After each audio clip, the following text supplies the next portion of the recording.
Hello, everyone, and welcome to episode 176 of Dial the Gate, the Stargate Oral History Project. My name is David Reed. Thank you so much for joining us today. We have a great lineup today. Morris Chapdelaine is launching our program. We're going to delve into some Stargate SG-1 history here in a moment. But before we get started, if you enjoy Stargate, and you want to see more content like this on YouTube, it means a great deal if you click that like button. It helps the show grow its audience. And please also consider sharing this video with a Stargate friend. And if you want to get notified about future episodes, click the subscribe icon. And giving the bell icon a click will notify you the moment a new video drops, and you'll get my notifications of any last-minute guest changes. And clips from this live stream will be released over the course of the next few weeks on both the Dial the Gate and the GateWorld.net YouTube channels. As this is a live episode, Morris is joining us live, which means that if you are in the YouTube chat, you can submit questions to him through our moderating team. I think we've got Tracy in there today, and we've got, I believe, Anthony as well. So I appreciate them joining us, and we're going to go ahead and get the program started here. Morris Chapdelaine, actor, Asgard Puppeteer, producer on Van Helsing. Welcome, sir. How you doing? I'm doing very well. How are you today? I am well. I appreciate you taking time to join us. Are you in Vancouver? I am in Vancouver, and we are strangely expecting snow this afternoon. Wow. Yeah. Jeez. All right. Well, I remember being there. It was February, I think, of 2018 or 17, and you guys got a huge dump of snow, and the entire city just came to a grinding halt. No one knew what to do. We don't. Buses stop, transit stops, nobody leaves their homes, schools shut down. It's a bit Mass of a hysteria. Yeah, mass hysteria. But it's entertaining. Well, there is that. I like watching it, but I don't like driving in it for sure. Morris, when did you know you wanted to be in this industry, that this is what you wanted to do? Wow. Probably the first time I saw The Wizard of Oz. And I think I was in grade 2. And it was just such a magical experience for me as a little boy. And I knew immediately I needed to be involved in film and television in any capacity I could. So it was a lifelong sort of pursuit for me. So I've never veered from it, really. And I'm glad I've stayed this path. One of the things that I find remarkable about you is your desire to, it's not just in front of the camera. It's not just behind the camera. You want to try it all. You know, there's so much out there that people can do to be a part of any creative process. I think you are an example of the fact that if you want to be involved in something creative and cool and something that's going to help shape people, that, you can do really pretty much anything you want if you go out there and try it. It's very true. And sometimes I would think to myself, man, should I just really focus on one thing, which is often, good advice to give. But I just have enjoyed all aspects of everything I've done in film and television over my career.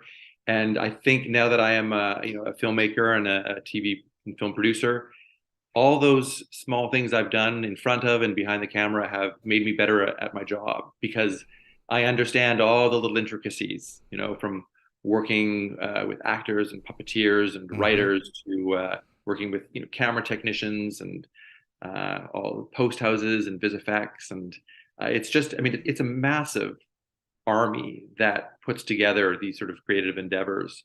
And the more anyone can know about all of those, the better you'll be at whatever you decide to fall into. Exactly. Tell us about the Imperfects. I'm going through your IMDb right now and seeing some of the more interesting. What's been keeping you busy these recent days? Well, The Imperfects was the last show I did for Netflix. A wonderful series with Dennis Heaton as our showrunner. Really well known for a lot of his genre work. I've worked with him a few times. Before that, we did 2 seasons of a show called The Order, which was about these college-aged magic practitioners and the werewolves among them. And that was a real riot. We had a wonderful fan base for that. And then after, we worked on a show together called The Imperfects. We just did the 1 season. But it's a wonderful show, also, genre-based, about young college-aged, people in the Seattle area. And if you haven't seen it, I would encourage people to see it. It's still getting a lot of attention on Netflix. They start off, they meet again at the beginning of the show in a hospital to try to find the doctor that they used to be getting these meds from. And they have this recollection, oh, I remember meeting you when I was a little kid. What's going on? Where's the doctor? Why aren't we getting our meds? And it turns out they had been experimented upon when they were younger, genetic therapies and whatnot. And as a result, as they stop getting the regular medication for reason to be announced, things go awry and they start having these strange abilities, powers per se, things happening to them, and it's just how they're dealing with that in the modern world. So. That sounds like a cool premise. All right. Yeah. I love the mutant genre. I remember X-Men coming out in 2000. It was like, because I had followed the animated series when I was growing up, and it's that kind of content. There's miles to mine that in all kinds of different directions, because these coming of age stories, a lot of us grew up thinking that we wish that we were something more than we are, and we get to excise that by watching a lot of programming that reflects that. That's cool. Can you tell me about how you got involved in Stargate? Yeah, I mean, we're going back over 20 years now. I was the late 1990s, I think.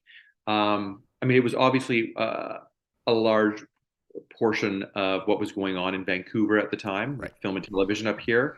And I was lucky to meet one of the very first producers of Stargate, who went on to do the entire franchise, John Lennox. I don't know if you've spoken to him. I've been trying to get him. Good guy. He's very busy. He's very busy. He's very talented. He's in Australia right now. He's doing another really cool project that I'm sure you'll be fascinated by. So you've got to. I'll encourage him to reach out. Oh, please and thank you. I've always loved the man. He's always been a good guy. He's really a good guy. Just doesn't like doing on-camera stuff, but he's got a lot of stories. It's too bad because he's adorable. Isn't it's he? like, John, you just got such good stories to tell. I'm sorry, I don't mean to derail you. Go ahead. No, all good. Anyways, we became friends, and he brought me into the fold early on because he knew I had a theatrical background. I was working in television, and he said, "Look, we've got this character, this Asgard. We need some assistance with. We're looking for more people to come in and puppeteer and to do some voice work." And that sort of event I was in, suddenly I met Peter DeLuise and Martin Wood and Todd Masters from Masters of Effects. Yes. And suddenly I thought, I need to be here. And I started in, I think, an episode, maybe season 2. I don't even remember now.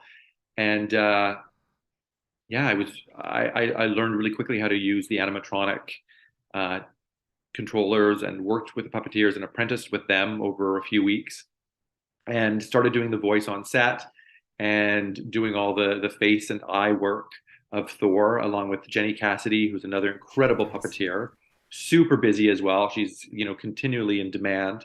And what I loved about falling into a show like Stargate as a puppeteer working on the Asgards was that it was such a theatrical aspect of film and television. Film and television is such a director's medium. I mean, it is. I think I've mentioned it before. It's a machine, and there's so many technicians involved, and so much stuff that needs to be captured on a certain day. But as puppeteers and performers, you need to work really collectively as an ensemble in order to bring this inanimate creature or alien to life. And so, unlike a lot of other people, we would have our stunt people as well, but we'd have rehearsal time, and we'd get early copies of the script and say, okay, how are we going to accomplish this practically without having to dive into, you're going to have help us out with vis effects or special effects. How are we going to make our little 3.5-foot Asgard do what he wants to do, move in the space, and make it easier for the cast to relate to and to have conversations with. So we would spend a lot of time, and at any given time, there were 4 of us working the Asgard in different capacities as puppeteers, as well as an assistant or a production assistant who would make sure batteries were charged and cables were set. And I mean, we had, as I said, I worked on often the mouth and different facial portions of Thor. Jenny often did the eyes and eyebrows. And so we really had to work together when I was speaking on set so that we would be able to match exactly what was being said and have responses to things that were, being said to us as well. Otherwise, it just looks stupid. But we also had somebody working with the breathing mechanism. So he had a bladder in his chest that would allow him to sort of, have that sense of constant movement. And then also somebody on the arms and the body as well. So he could contort and move and reach up his hand and grasp at things. And we got to a point where we were so comfortable working with each other that we would end up improvising often with Amanda tapping or with Richard. And they would love it because we would get so much more from those scenes and from the characters because we had the ability to do that. And it's only because we were all from a theatrical background and just had spent a lot of time with the little guy. So so there was the mouth, the eyes and the eyebrows, the bladder, and then the arm. What controlled like the head movement? There was a lot. That was so the person who was usually on the ground working the arms as needed and the bladder also would do the head. Sometimes there were a few different versions of Thor. Yeah. And then after other Asgards, Loki, for example, and they started getting better and better with how they were building them. So controls were simplified. But yeah, there was somebody often behind who would move the head. It was the easiest, very sort of hand rod puppetry so that he could completely turn his head at who he was speaking to, not. But yeah, we really had to be in sync at all times. So it took a lot of focus. It was always a stressful thing. I know for production, John as producer would sort of be like, oh my gosh, there's like a big episode coming up again with the aliens and it's all of you guys are here like all the time and it's costing us so much money. It was, I mean, they kept on writing in the Asgards because they were such a fan favorite. I mean, everyone wanted to watch an episode when they would arrive. And even Rick said it was his favorite character to guest. Yeah, I love it. I love it. It's true. And the level of sophistication of them as you went forward also, allowed you to infuse like personality. I remember, I think it was you that I was talking with. We had that conversation where Thor, early on, his movement was very limited. He could just do a head move. So you guys, I believe, worked into that. Like that was his personality. Whereas someone like Visir way later on or Hermione, they were, because you had the ability to move the characters as much as you did, they were much more active in their personality. Whereas when Thor came on later, in the later versions of him, he was still stoic and rigid, and that was just his posture. That's who he was. Yes. Yeah, it's who he was, and he kept that from the beginning. But yeah, you're right. As the technology advanced and we were able to do more with the creatures that were built for us, we were able to do so much more personality wise. So that made it a lot of fun. We had a lot of wonderful comedic scenes. I remember in Stargate Atlantis. So it was just, it was such a treat to see how those characters were able to evolve. And there was one point, I think it was a convention in Vancouver that Jenny and I had actually brought our Asgard out, and we did a live demonstration for a packed house. And it was just crazy to us to see the fans that wanted to see him after, to have photos with him, to meet us, to see how it worked, how we made him move through the space, and it was really a thrill. It must be to recognize that you're appreciated for creating life into something that's inanimate, not akin to like Kermit the Frog or Cookie, 100%. Cookie Monster. It's just a level of sophistication is increased, and there's more people perhaps involved, but it's still the same basic kind of technique. It's got to be very rewarding. It is so rewarding, and it's even rewarding today. I had posted on my Instagram, which is a small following. I'm not very huge on social media, but a lot of my colleagues who I'm working with now responded immediately with like a costume designer who I'm working with, and a production designer and camera people. And they're like, you worked on Stargate? we didn't know that. And so I'm sure some of them are watching now, and they were super thrilled and excited. It literally still takes me by surprise when I find the people that are fans of the show. Always So finding new people in my circles as well. I think one of the cool things about the franchise well, its perennial nature is just a byproduct of the stories that were told and what they chose to focus on. But people are still finding the show through streaming. They're still finding it, on in syndication, and it kind of doesn't go away. And there's something to be said for a show that kind of sticks around that way. The stories that were being told were worthwhile and meant something, and in some ways are more relevant now than they were then, with all the technology and everything else that's happening. It's a little creepy. yeah, things with the environment, and Mm-hmm. absolutely, it's and this push to bring it back, which Yes, constantly see online too, which is fun. absolutely. We can. No one can get enough. I sold the first one, a puppet that was created for, I believe, Outer Limits, probably. Mhm. And the last one that was used in Stargate Atlantis. And I remember the last one had two crates that were basically the size of Asgard caskets, Yes. one on top of the other.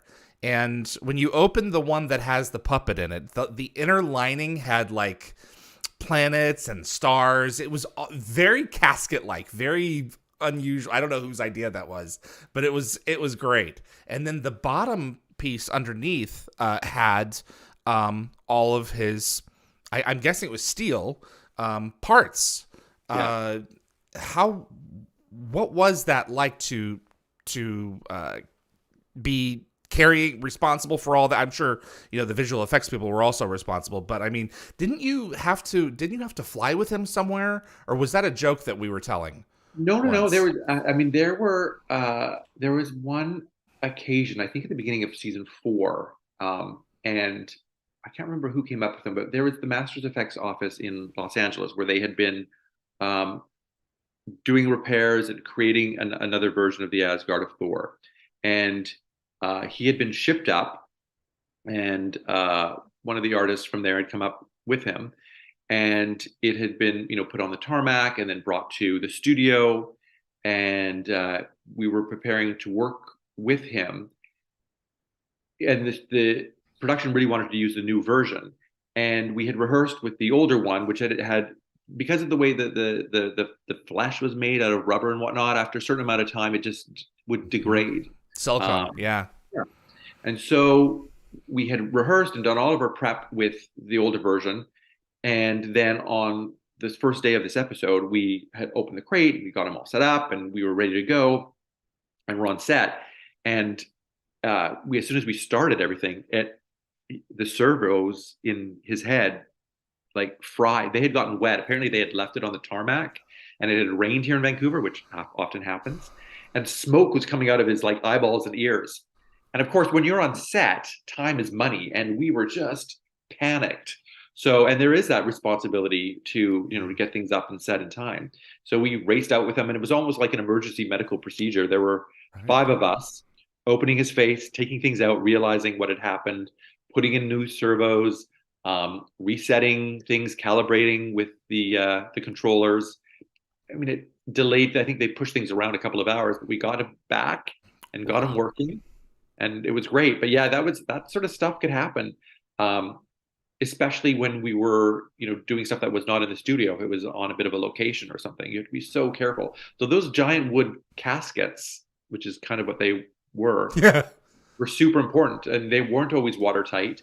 But as you probably saw when you opened them up, there were a lot of different. The original version of him had a lot more steel rods and whatnot, and yeah, it was a heavy uh, puppet to work with, and it did have some issues initially, but just got better and better with time. Yeah, the technology is just Yeah. goes that way. The and now they've got I remember for Martin Wood was talking about 200, and the technology that they had to just synchronize the mouth with essentially MP3 files you put into it, and it builds a corresponding movement based on based on the dynamic. There's something really lost with that, when Yeah. an artist is no longer involved in making the mouth movements and the facial features and everything else. I think we lose something. Of course. Well, you lose the ability to perform in a sense.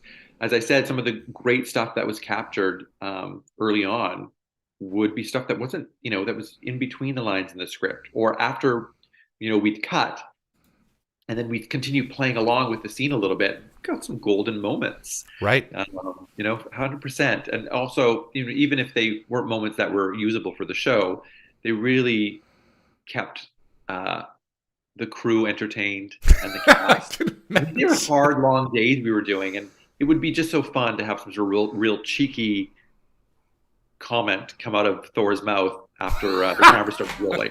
We did that quite frequently, and we kind of had to. We needed to keep up with people like the Pete DeLuises and the Martin Woods, who Oh were my just gosh. so quick with all of their responses and whatnot. So But it allows you to improvise and discover new things. So yes, it's always a yeah, learning process. yes, So I when we it's you were saying like the material, the rubber, the silicone, it only lasts for so long.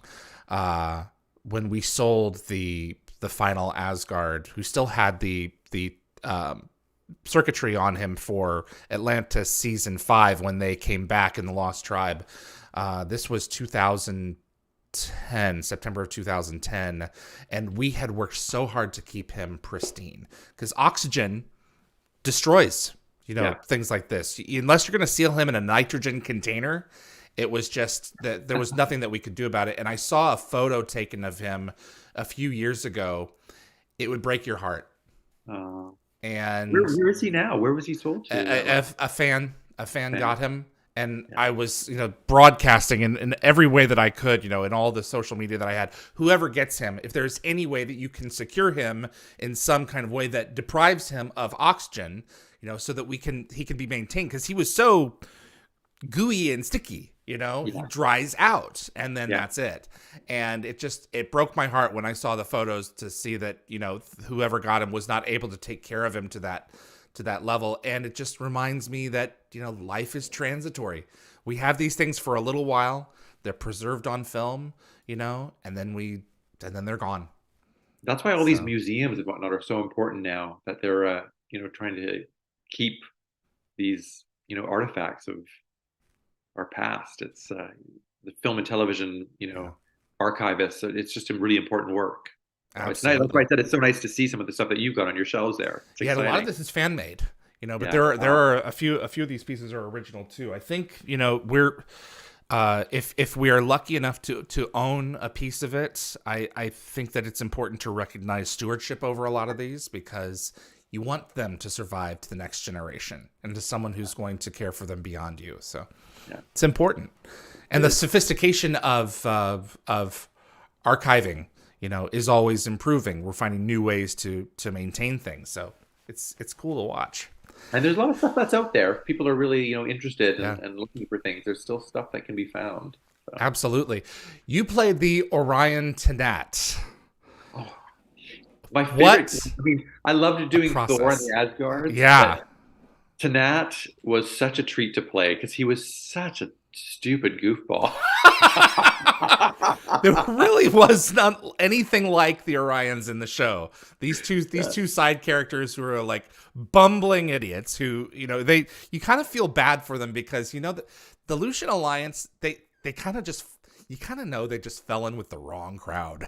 Well, yeah. Tell us about bringing this character to life under this mask. Oh, that man, that process of getting into the character was such an ordeal because the cowl and the mask, um, which had been built, for my head, the makeup effects artists had like 3D models of our bodies in order to build them up properly and sculpt them. Wow. But it was so heavy, and I I remember the process. I think probably took 3 or 4 hours. So I would arrive on set, 3 in the morning with the makeup artist.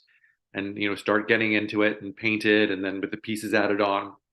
And we would have to go into a bit of a meditative state during that, Mm-hmm.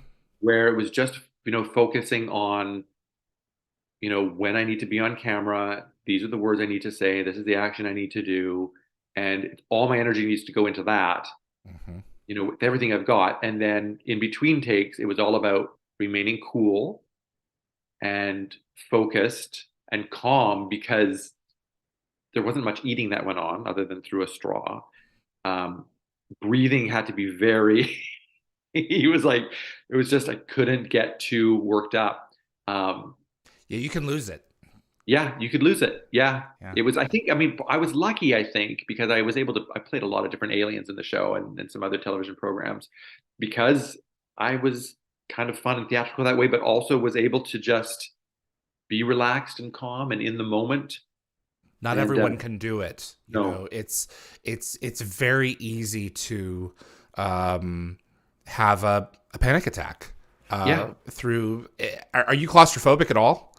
no. Okay. There was a few times where I got a little, if I got into my head too much, um, but I could walk myself out of that, because it would have been a horrifying experience had I had a bit of a panic attack or started to feel claustrophobic. I remember the one, I don't remember the name of the episode, and we were out in somewhere outside of the city, um, where all these mounds of sand were, and it was a Hmm. super hot day. In Vancouver, Canada here, I think it was like 31, 32 degrees Celsius, so like high Wow. 80s, Yeah. and very, very warm conditions. And they had taped like ice packs to us under our costume. But the extreme heat, when you're also, all covered up with this, was really a thing to battle through. We But don't with these guys, think of how often the heat leaves our oh yeah, body, but when it can't go anywhere in there, it's quite extraordinary how fast you heat up. oh yeah. When they would remove it at the end of, like, after like a 13 or 14-hour day, that feeling when the big face piece comes off and the steam that would Right. rise up from the collar in the makeup trailers was just, yeah, it's hard to describe, but it really is quite a sensation. Could you But yeah, see then, huh? through the eyes? Because those eyes Yeah, obviously were well, not also your there wasn't eyes. much there. No, those eyes were sort of up here, Yeah. so they were small little sort of sinus pinholes Got it. that we were able to see through. It was also very difficult to hear. Um, I know at some point playing that character, I had been given a little earpiece so I could hear, especially if you were talking to, I remember I had a scene with Chris, and he was a distance away. And I was like, okay, if I don't have something in my ear, I have no idea what he's saying. I can see his lips, kind of. That was so funny. I mean, it's good that we were all sort of a family on that show, so we could rile each other and get each other going a little bit. And but there was a lot of support to make sure that these characters could do what they needed to do. But yeah, back to Nat, and I mean they were such bumbling idiots. But I love his demise was one of my favorite scenes on the ship. It was just the realization that, oh my gosh, we've been duped, and Do you remember his last line? oh my gosh, It's one of my favorite from the show. what is it? I don't remember. Damn you, Cam Mitchell. Oh yes, now I recall. Classic, isn't it? Oh, jeez. Yeah, there. He spoke that way. The voice that came for Tanat was partially because of the heaviness of the makeup and the teeth. And the teeth were so massive that the only way to sort of vocalize was by speaking way back in the throat and the palate. And it was interesting how it happened. Jeff uh, played my counterpart on that show, and yeah, we that was the only way to speak. It was interesting how suddenly these voices would come out of these characters based on what was happening to them physically. Yeah, there's only so much that you can get away with, when you have this full the prosthetic going that Jup was Jeff Redknapp's character. Yeah. Yes. And it was this set of characters was terrific. Really. I have the other two characters that really required not as heavy prosthetic for the Prior, but definitely for the Wraith. The Prior had to have been a different process as well to deal with. Long process, not as long as Tenat, but you had those really smoky white lenses in your eyes, and a lot of the white makeup, and the big, long, heavy cloaks. Mm-hmm. They were such crazy, cool characters, though, sort of like floating. There's just so much power. Very regal, but horrifying with what they were able to do. It was super fun to play. Super fun to play the Priors. And several of us had that, opportunity to do so. And then, of course, playing a newborn Wraith with oh man, Andy after Andy Frizzell, birthing me. That was just a real treat. That was fun to go on set. I remember the very first time the very first shot of that. They had the special effects team had put together. It was a giant bucket of gel, sort of. I mean, it's almost like it's KY or something. Mm-hmm. It was so bloody cold. Wow. And I was basically naked.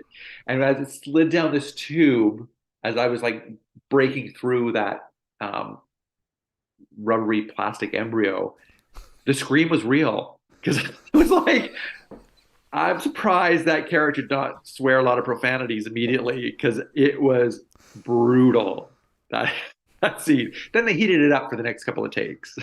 Oh, man. We have to figure out the temperature. Okay, not that one. Yeah. Jeez. We had always wanted to see, or I had certainly, what was underneath the mask for the Warriors. And it was like, I think that they did quite the job. They make it look like you have no nose.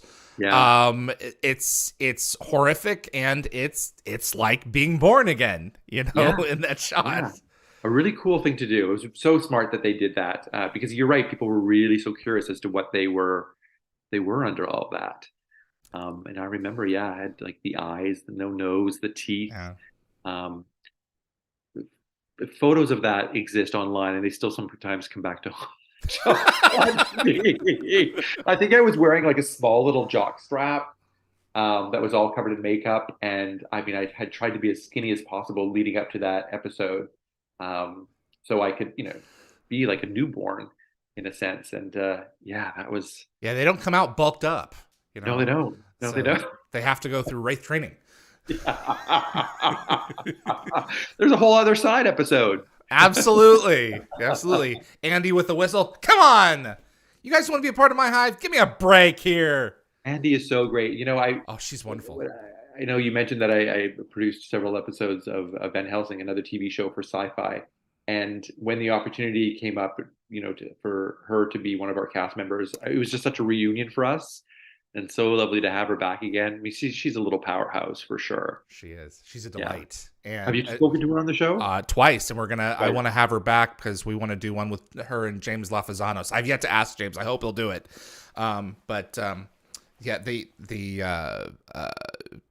That's a complicated species to bring to life, and they did it with a great deal of poise. And she's just a riot.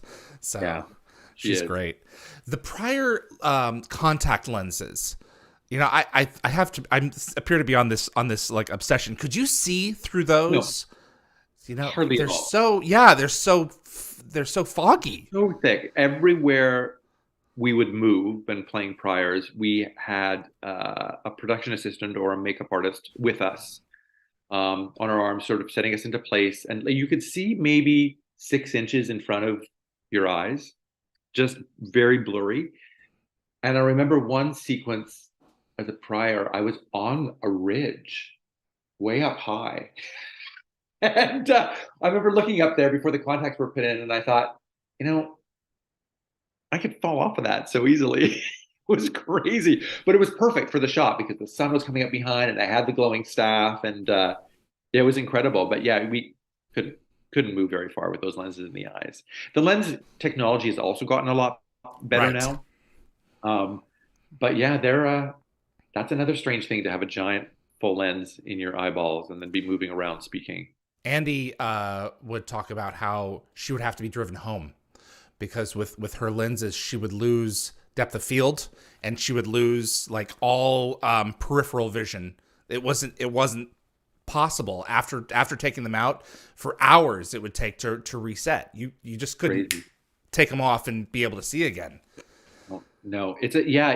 Getting out of any of those makeups, and with the lenses and all of that, it really is a process of decompression afterwards. Yeah. Often, it would be an hour after a wrap where you're getting cleaned up and undressed and changed and showered.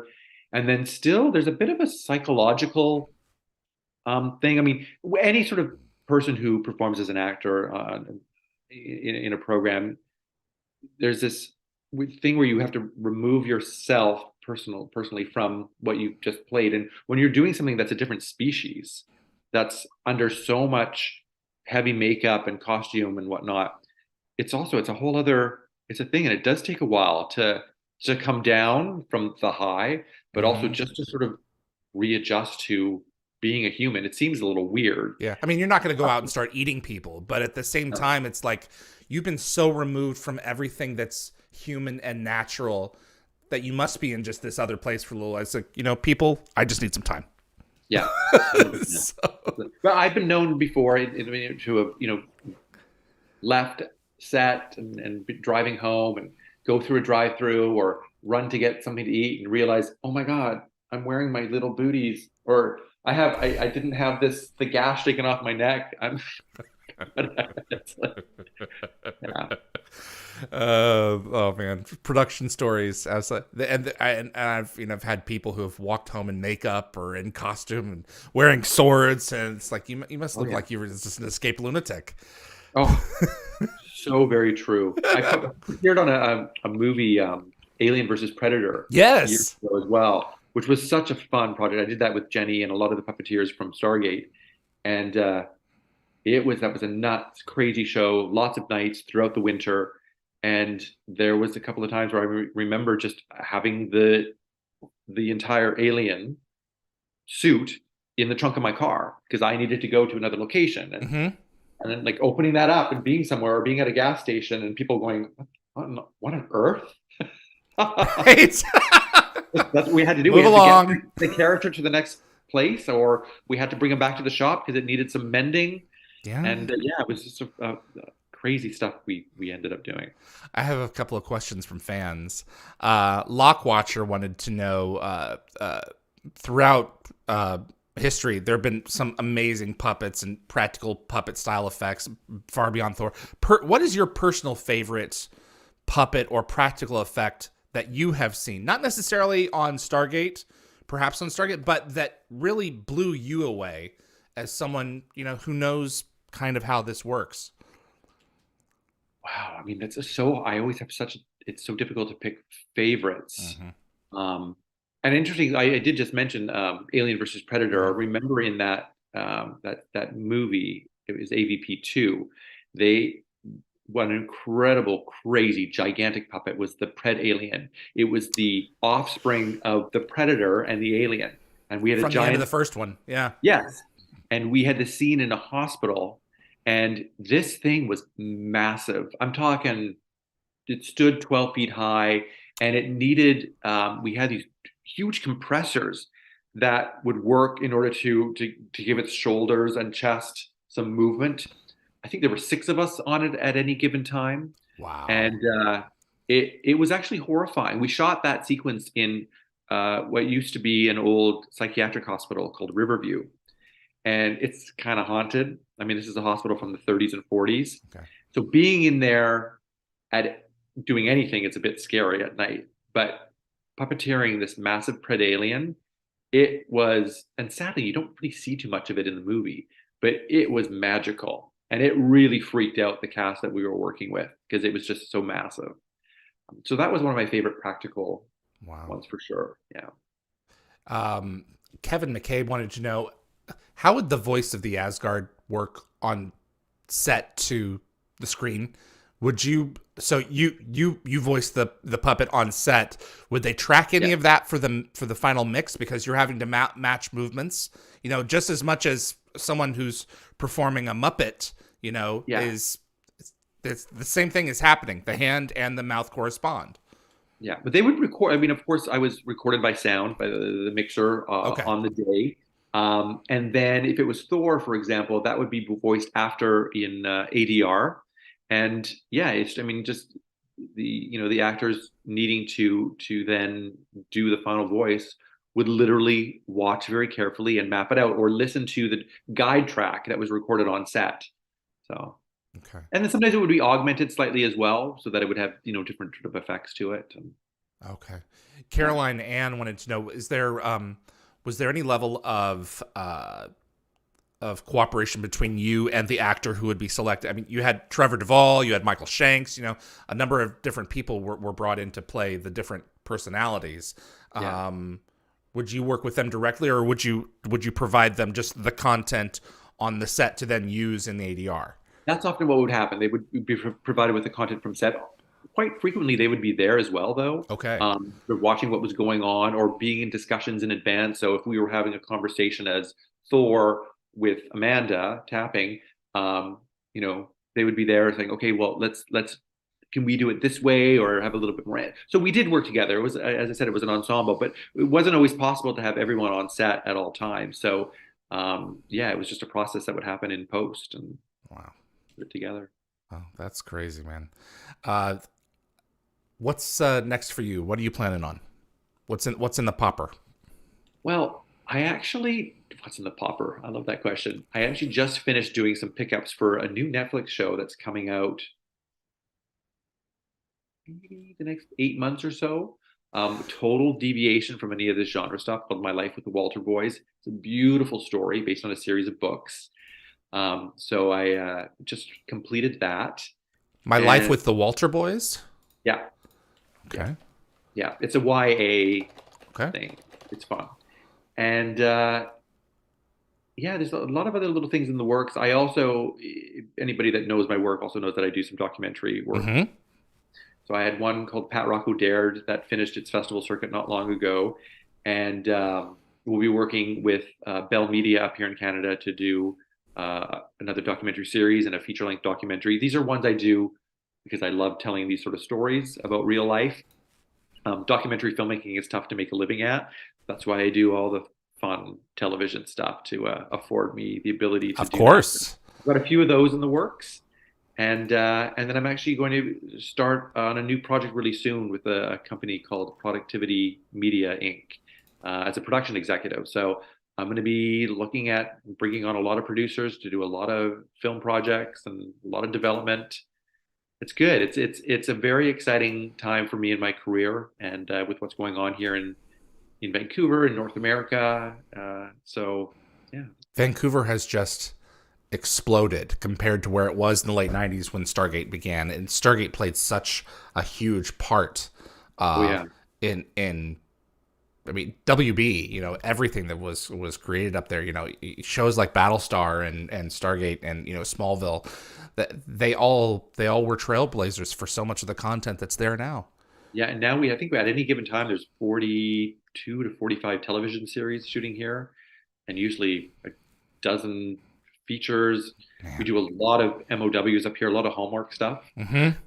Yeah, For sure. I haven't worked on yet, but yeah, it's always There's the first. time. There's time. We need to have like one of those Hallmark love stories, but with an alien genre bend. Give it time. That's all. Just time. Just time. Sooner or later, somebody, you know what? We haven't done this one yet. That's a call out for any writers out there watching. If you've got a script idea, E.T. will be home for Christmas. So, see, looking for love. everyone needs it, right? So, Morris, this has been so cool, man. I've always appreciated your work and been a fan of everything that you brought to bear on that show, and it means a lot to have you. So, and yes, please put a bug in John Lennox's ear. Rob Cooper has also said, who you should interview is John Lennox. I can't get the man to sit down. He's just so busy. So, Oh god, he's of course he's in Australia, so there's a time zone change now. that's true. But I'm going to bug him about it today. I promise you. I appreciate that, sir.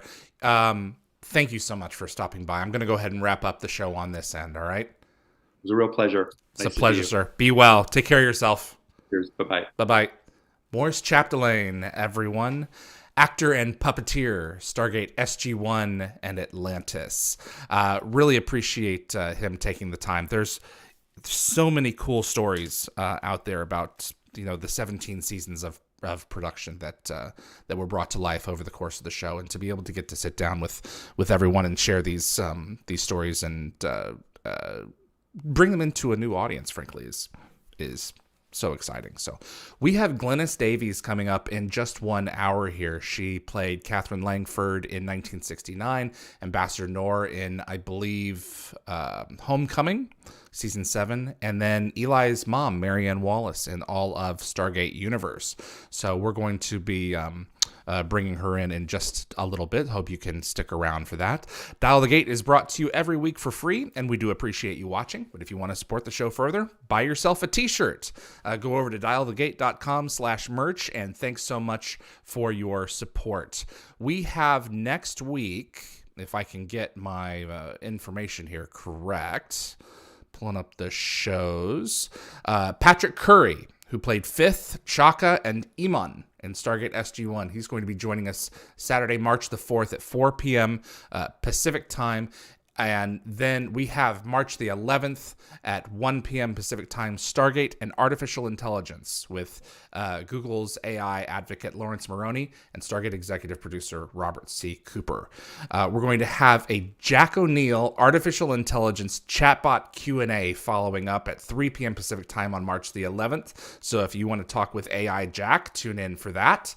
And on March the 18th at 12 noon Pacific time, Kate Hewlett will be joining us to discuss her feature film, The Swearing Jar, as well as more stories from the set of Stargate Atlantis as Jeannie Miller. My thanks again to Morris for joining us for this episode. My team, Tracy and Anthony, Reese, Jeremy, and Summer, my moderators for making the show possible. Thank you so much. My producer, Gate Gabber Fury, Linda Gate Gabber Fury, and my webmaster, Frederick Mark, who you guys make the show possible. My name is David Reed for Dial the Gate, and I'll see you on the other side.